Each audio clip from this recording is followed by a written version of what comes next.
water, wind. We all know these as forms of energy, free to us all.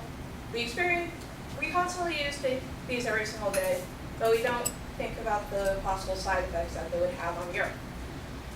In fact, we use them so much, we don't even consider one of the most out there sources of energy that's there for us 12 hours a day, 7 days a week, solar. Today, I would like to educate you on the possible benefits of solar energy through these 3 reasons. The benefits that it would have on the Earth, the costs that are surprisingly not as much as you would think, and of course, how easy it is. Now, I know what you're thinking, why would this be for me? Well, you live on this Earth, right? You want to see this continue on. You want to see your grandchildren continue on. You want to see everybody that comes after you continue on living here, of course. Now, we all know about how greenhouse gases affect the Earth. Biology 101. The Earth becomes warm through carbon in the atmosphere, icebergs melt, all that stuff. Well, a study released in 2012 from the Institute of Physics did a study through comparison with our already in present carbon-based carbon-based energies. They had actually found that photovoltaic solar energy is actually considered to be one of the cleanest energies in the world, followed closely by wind and nuclear. In fact, the actual report went so far as to say that we should actually start as mass replacement of our already in place carbon-based energy sources if we wish to lower our carbon emissions over the next century or so. This, of course, seems a bit scary if you want to think about the financial costs of it. I mean, I would consider it too. Seems like so much to actually go forth and want to replace everything we have with all these like fancy panels and wires and all that stuff, and have worries such as what to do if it's nighttime, or if the world is suddenly, if our country is suddenly in a blackout or all that stuff. It's actually not as much as you would think. Now, I've taken some statistics from the cost of solar, which is a network of legitimate solar professionals on our lovely, beautiful, sunny state of California. To get a full installation of solar energy for your house, the initial cost would, of course, be about $10,000. Seems like a lot. You could possibly pay for a car with that amount of money. And of course, many might choose that over clean energy. But have you ever considered the possible payback? See, with each month that you have solar energy for your home, you'll actually be saving $143. Just think about it, $143 more in your pocket that would initially be going to someplace like Edison. And of course, over time, that will amount to something, which is very important when you consider that. And that amounts, and within 20 years, you'll be banking over $34,000. Just think about it. If you went green, you could be saving so much money that doesn't have to go to the electric company. And the payback? 9 years. Just think about it. 9 years is almost nothing if you go green. And of course, there's the other complaint. How do I make this work? Isn't this so is this so complicated? What if I want to move? What if I want to clean it? How do I use this? Well, I'd like to tell you that a number of professional solar plate companies, one such as Solar Company, will actually tell you that there's barely any maintenance needed for these panels. In fact, since there's no moving bits to them, all you have to really worry about is just going outside a couple times a year, maybe taking a ladder up the roof, and just see if there's any dirt,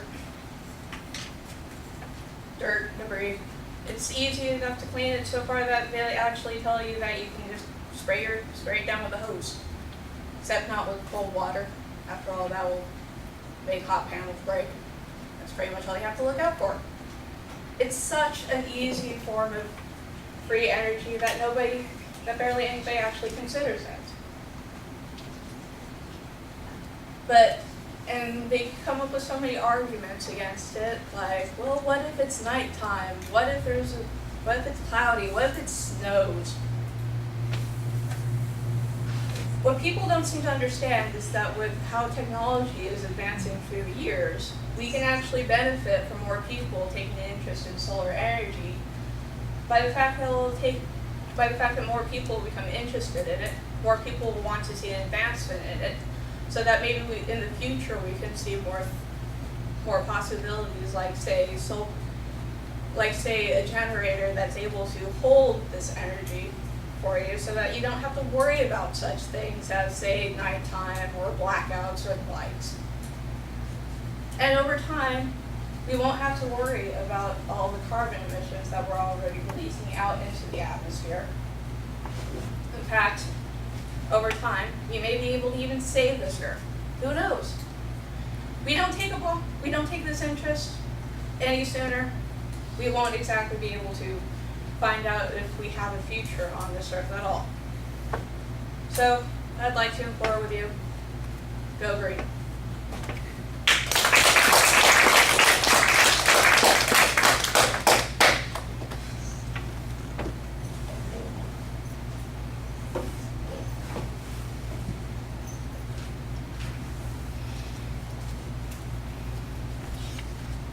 Okay, Riley, what did you think?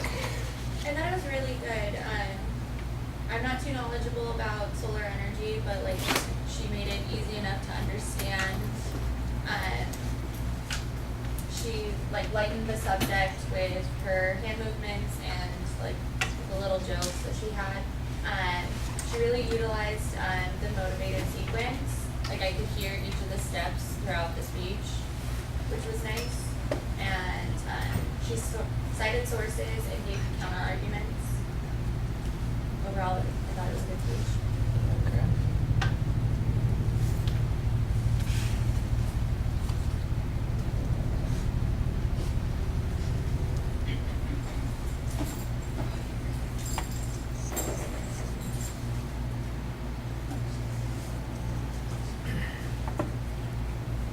Well, I think you could have a little bit more dynamic attention device, but the subject's pretty clear. The way you phrase it at the beginning makes it sound like it's an informative speech, though, and you're supposed to be an advocate in this situation, so don't just say you're going to educate us. Your goal is to try and convince us.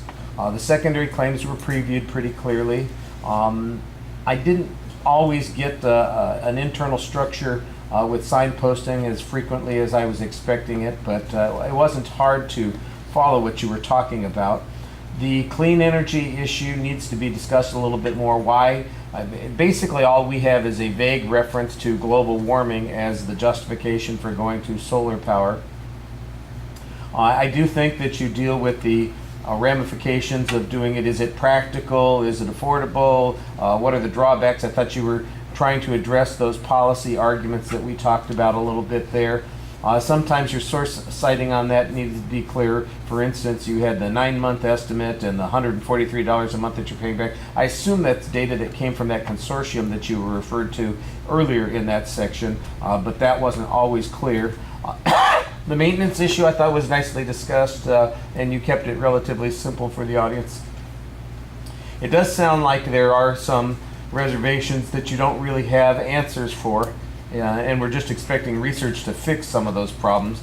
At the end, though, I mean, it comes down to the way you're selling it at the end is, well, who knows if it'll save us? Well, if you don't know that it'll save us, why am I making the effort in this particular situation? I think you need to be a little bit more forceful and say, we may not be able to say that we're going to stop global warming entirely, but we do know that we can reduce it, we can have more control, and that if we fail to act in this particular situation, we'll have bad consequences. I think that's maybe a more effective way of expressing it.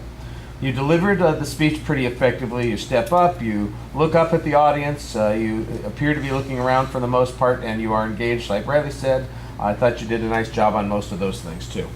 All right, thank you.